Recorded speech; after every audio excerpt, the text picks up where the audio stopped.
Bismillahirrahmanirrahim. Assalamualaikum warahmatullahi wabarakatuh. Innal hamdalillah nahmaduhu wa nasta'inuhu wa nastaghfiruh wa na'udzu bihi min shururi anfusina wa sayyiati a'malina. Man yahdihillahu fala mudilla lahu wa man yudlil fala hadiyalah. Asyhadu an la ilaha illallah wahdahu la syarika lah wa asyhadu anna Muhammadan abduhu wa rasuluh. Salawatullahi wassalamu alaihi wa ala alihi wa ashabihi wa man tabi'ahum bi ihsanin ila yaumiddin. Ikhwati fillah, a'azzani Allah wa iyyakum. Kita lanjutkan pembahasan kita tentang tafsir ayatul ahkam. Kita masih membahas ayat-ayat dalam surah Al-An'am dan masih rentetan ayat-ayat yang menggambarkan tentang buruknya orang-orang musyrik dan perbuatan-perbuatan mereka. Allah Subhanahu wa taala di ayat-ayat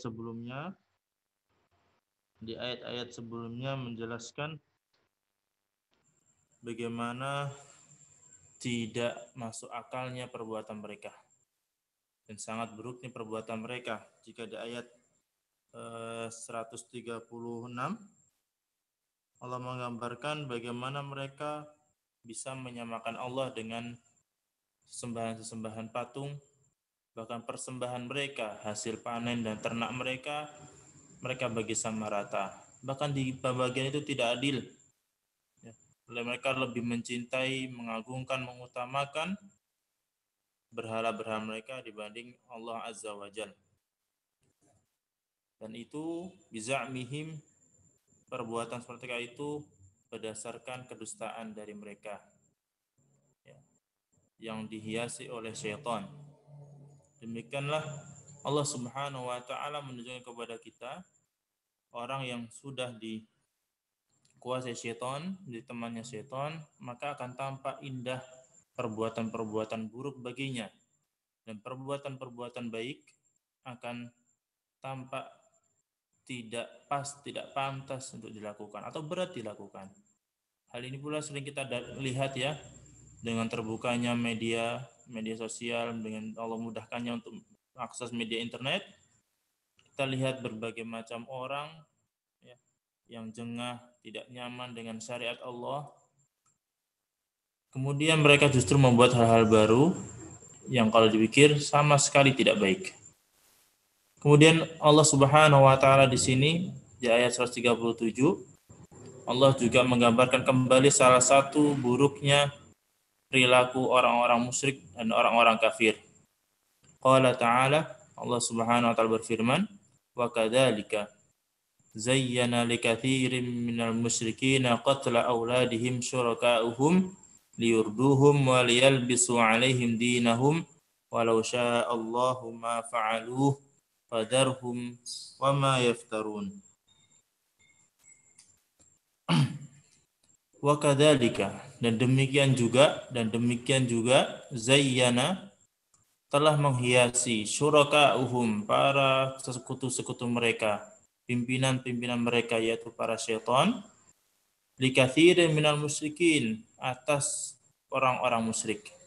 Syaitan membisiki terus teman-temannya ini orang-orang musyrik. Membisiki untuk melakukan perbuatan-perbuatan buruk. Dan di antara perbuatan buruk yang berikut ini adalah qatla auladihim, yaitu membunuh anak-anak mereka sendiri. Akal mana yang menerima membunuh anak itu adalah baik? Naluri mana yang menerima membunuh anak sendiri itu adalah baik? Kalau tidak syaitan yang telah menguasai pikiran. Syaitan yang menampakkan perbuatan buruk tanpa indah.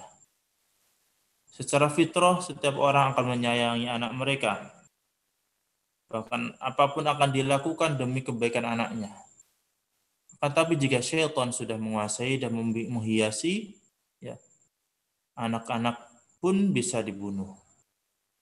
Dan banyak hal, orang-orang musyrik yang sudah dibisikin oleh syaitan, mereka membunuh anak-anak mereka sendiri. Yang pertama, mereka membunuh anak-anak perempuan karena menganggap anak perempuan itu adalah aib. Punya anak perempuan itu aib. Jika setiap yang punya anak perempuan, mereka bunuh sendiri. Nah, seperti ini selain merupakan perbuatan yang keji, juga perbuatan yang justru seakan melawan atau menolak rezeki dari Allah dan melawan takdir Allah Azza wa Jalla. Tidak ridho dengan Allah, seakan-akan mengatakan, kenapa Allah memberikan saya anak perempuan? Demikian. Ini adalah perbuatan yang amat sangat buruk. Berkumpul segala keburukan di sini. Tetapi tampak indah oleh orang-orang musyrik pada saat itu. Mereka membunuh anak mereka sendiri didasari karena malu. Pun demikian, sekarang pun banyak kasus anak-anak yang atau janin bayi yang tidak bersalah dibunuh oleh orang tuanya sendiri. Ya, hal ini menjadi tampak indah, menjadi tampak pilihan yang baik bagi orang-orang yang sudah terkena bisikan-bisikan syaitan. Ada juga yang membunuh anak-anak mereka khasyatal imlaq. Mereka takut kemiskinan. Padahal Allah Subhanahu wa taala meyakinkan, mengingatkan, nahnu narzuqukum wa iyyahum. Kami yang memberi rezeki kepada kalian dan kami juga yang memberi rezeki kepada mereka. Nah, ini syaitan yang membisikkan, syaitan yang memunculkan rasa takut dan khawatir masalah rezeki. Bertambahnya anak baginya, syaitan membisiki, dia akan mengurangi jatah rezekimu, dia akan mempersulitmu, dia akan menambahkanmu beban, dia akan menjadikanmu semakin capek bekerja. Nah, dia akan menjadikanmu semakin lelah. Syaitan membisikkan seperti itu, sehingga membunuh anak mereka. Ya. Atau dengan membunuh dengan alasan yang lain.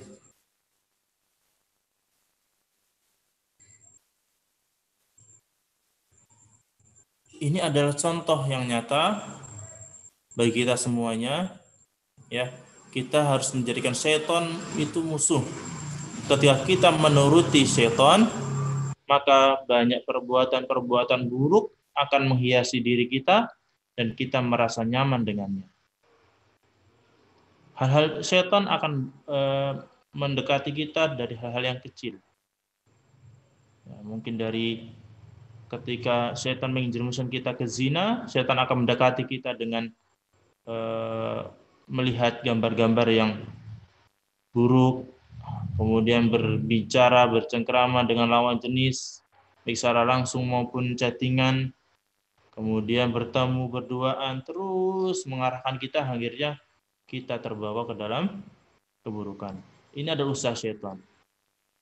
Tetapi hal ini tidak mempan bagi orang-orang yang mukhlasin, ikhlas kepada Allah Azza wa Jalla, menggantungkan diri kepada Allah Azza wa Jalla. Ya, mentauhidkan Allah Azza wa Jalla. Ya. Dia yakin, dia minta pertolongan hanya kepada Allah, selalu beribadah kepada Allah, orang tauhid. Kalaupun kadang-kala syaitan, ya, bahkan syaitan dalam pernyataan tidak mampu menggoda orang-orang yang ikhlas, bahkan syaitan juga merasa menyesal ketika mendapati orang yang bertauhid suatu saat terjerumus atau terperosok dalam sebuah keburukan atau perbuatan keji, perbuatan dosa.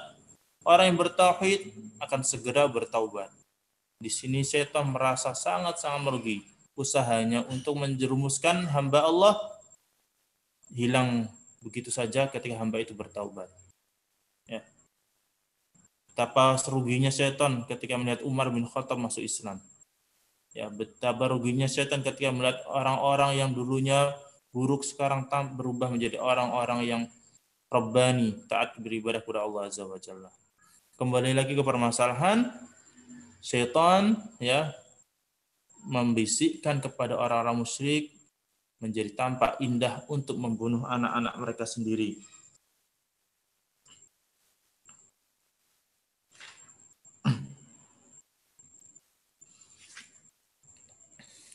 Liyurduhum. Ya.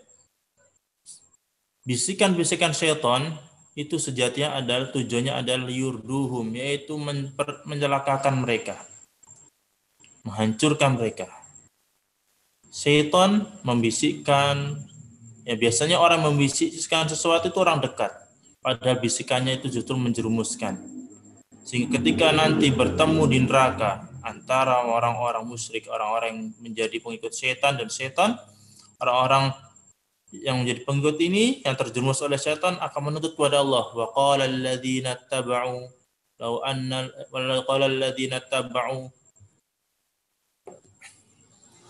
alladziina tubi'u, orang-orang yang pengikut-pengikut setan ini menuntut kepada Allah Azza wa Jalla, menuntut bahwasanya mereka tersesat gara-gara pimpinan-pimpinan mereka, itu setan-setan mereka.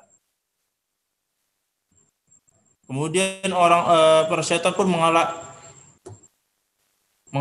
jadi sehingga saling bantah-membantah.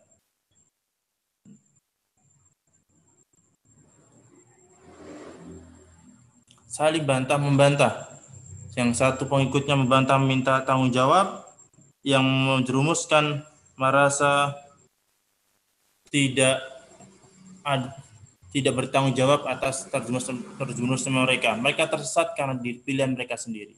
Dalam surah Al-Baqarah ayat 166 Allah Subhanahu wa taala berfirman, "Ittabarra alladziina tubi'u minal ladziina taba'u wa ra'awul 'adzab wa taqatta'at bihimul asbab wa qala alladziina taba'u la anna lana karratan fanatabarra'a minhum kama tabarra'u minna." Ya. Ingatlah ketika orang-orang yang diikuti itu, ya para syaitan dan pimpinan-pimpinan keburukan itu berlepas diri dari para pengikutnya ketika mereka semuanya melihat azab di depan mata. Hubungan yang erat, saling tolong-menolong, saling dukung-mendukung, support-mensupport akan putus pada hari itu. Dan orang-orang yang menjadi pengikut selama ini merasa dia mendukung, nanti dia berangan-angan seandainya Allah berikan kesempatan hidup lagi di dunia, pasti natabarra'a minhum, kami akan berlepas diri dari mereka-mereka ini. Justru kami akan menjadi musuh mereka. Kadzalika yurihimullahu a'mal masaratin 'alaihim. Dan Allah nanti jadikan kondisi seperti itu merupakan hukuman bagi mereka, yaitu rasa penyesalan. Karena di neraka salah satu hukuman yang berat adalah rasa penyesalan. Ya. Bahkan orang-orang kafir berangan-angan dia hidup di dunia sebagai debu-debu atau sebagai tanah.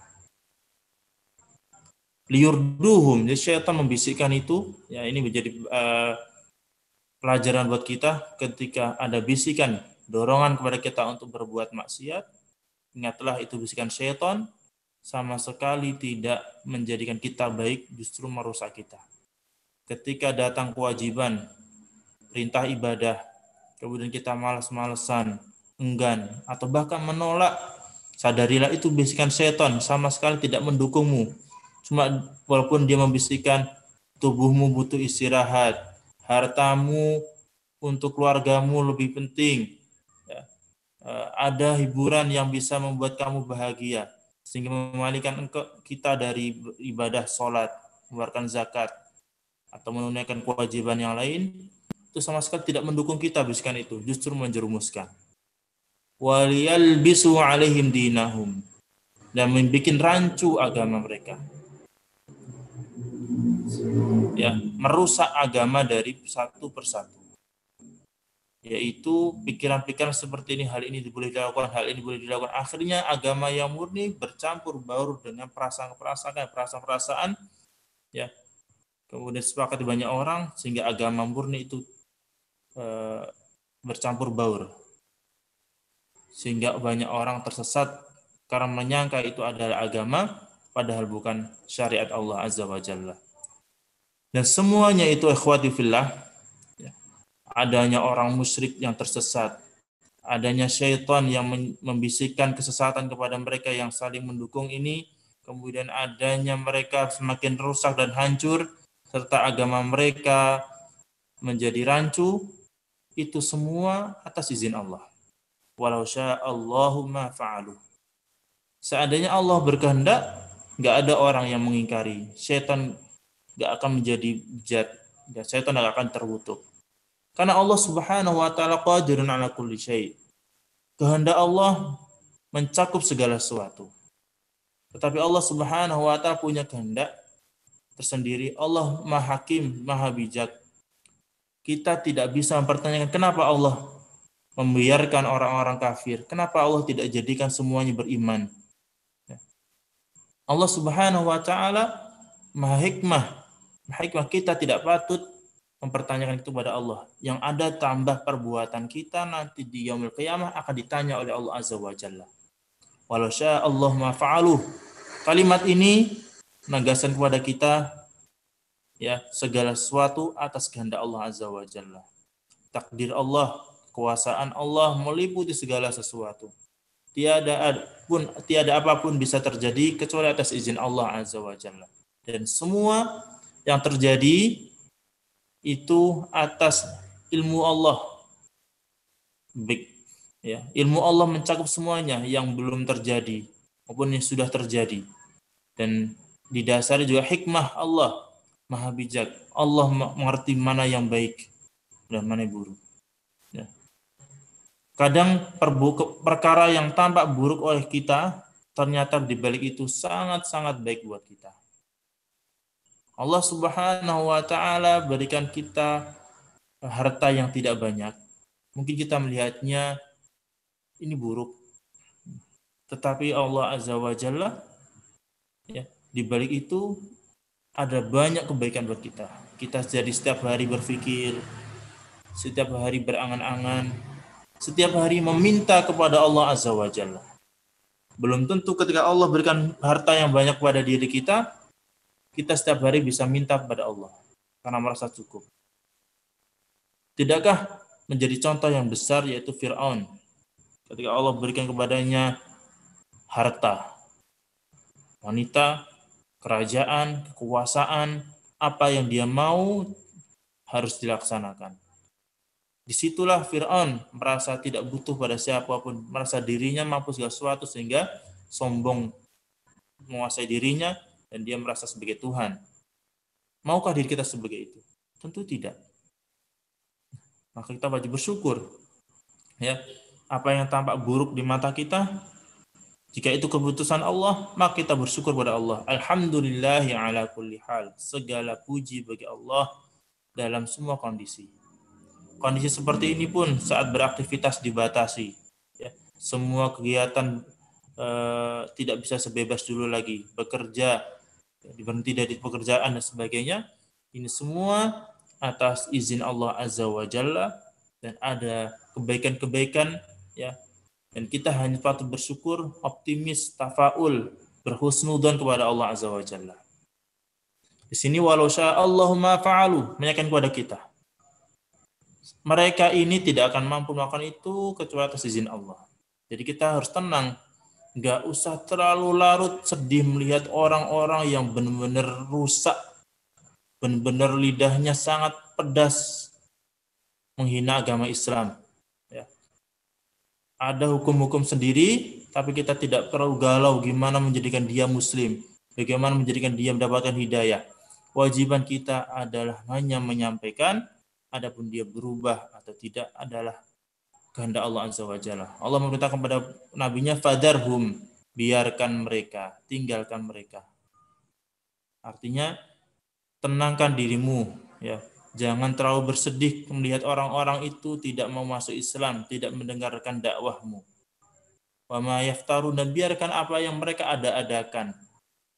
Apa yang mereka hukum-hukum yang mereka adakan dari karangan-karangan mereka. Itu biarkan. Engkau hanya mampu mengajak, memberitahu. Ya. Kalaupun mereka tidak mau meninggalkan, maka biarkan saja, mereka akan mendapatkan balasannya dari Allah Azza wa Jalla, cepat atau lambat. Demikian. Ya. Di sini dapat faedah besar ya, disebutkan ada beberapa faedah. Yang pertama, anna qatlal awlad min akbaril kabair. Bahwasanya membunuh anak itu adalah termasuk dosa besar, dosa yang sangat besar. Bahwasanya membunuh anak itu adalah dosa yang sangat besar. Yang kedua, la yajuzu taqlidul jahil. Enggak boleh kita itu mengekor, manut, tunduk, nurut, ikut-ikutan pada orang yang jahil. Orang yang jahil itu keputusan mereka, sikap mereka, tindakan mereka tanpa didasari dengan kebenaran. Kalau masalah syariat tanpa didasari hukum Allah, Al-Quran, Sunnah maupun kesepakatan seluruh ulama. Atau mengikuti orang-orang yang tidak peduli dengan kebaikan banyak orang, kebaikan agamanya. Meniru gaya hidup mereka, tata cara pakaian mereka, meniru pokoknya meniru mereka, ngefans kepada mereka. Ini tidak dibolehkan. Ya. Sama saja kita menjatuhkan diri kita kepada hal-hal yang buruk. Yang ketiga, ar-raddu 'alal qadariyah. Ada bantahan kepada kaum atau sekelompok orang yang berpaham qadariyah, yaitu orang yang menyangka bahwasanya Allah tidak berkehendak. Manusia berkehendak atas dirinya sendiri. Tidak ada campur tangan dari Allah Azza wa Jalla. Tidak ada campur tangan dari Allah. Ini terbantahkan dengan firman Allah tadi, walau sya'allahu ma fa'aluh. Padahal jelas-jelas dalam Al-Quran ini ada kelompok yang mengaku mereka beragama Islam, kemudian mereka yang belajar ilmu kalam, memikirkan, ya, kalau dipikir-pikir manusia ini gerak-gerak sendiri, saya duduk sendiri, berdiri sendiri. Mereka menggunakan akal, padahal akal mereka itu pendek. Dan mereka tidak memperhatikan bahwasanya dalam Al-Quran ada banyak ayat yang menyatakan Allah menguasai segala sesuatu, tiada sesuatu terwujud kecuali atas izin Allah. Seperti kalimat tadi, walau sya'allahu ma fa'aluh. Ini adalah bantahan. Tetapi orang-orang yang tersesat, kelompok tersesat itu, ya, menutup diri dari ayat-ayat yang jelas-jelas membantah pemahaman mereka. Mereka mencari ayat-ayat yang mendukung, yang seakan-akan mendukung pemahaman mereka, kemudian membuang jauh-jauh sebagian ayat Al-Quran yang justru membantah pendapat mereka. Ini mirip dengan perbuatan orang-orang Yahudi. Orang-orang Yahudi, ahlu kitab zaman dulu, mereka merubah ayat wahyu-wahyu Allah, mengambil apa yang sesuai dengan diri mereka, membuang yang sekiranya memberatkan mereka. Ya, Qadariyah, Jabariyah juga sama demikian. Dan orang kelompok tersesat, ya, mereka hanya menggunakan akal, terus Al-Quran sebagai alat untuk mencari apa yang bisa menguatkan pendapat mereka. Kalau ada yang membantah, mereka tutup, mereka abaikan ayat tersebut. Atau mereka takwil, mereka terjemahkan, jabarkan sesuai akal mereka. Demikian pembahasan untuk ayat surat Al-An'am ayat 137.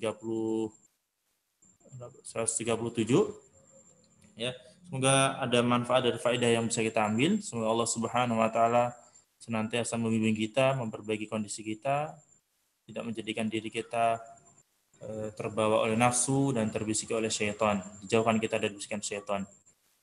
Barakallahu fikum wa akhir da'wana alhamdulillahil alamin. Assalamualaikum warahmatullahi wabarakatuh.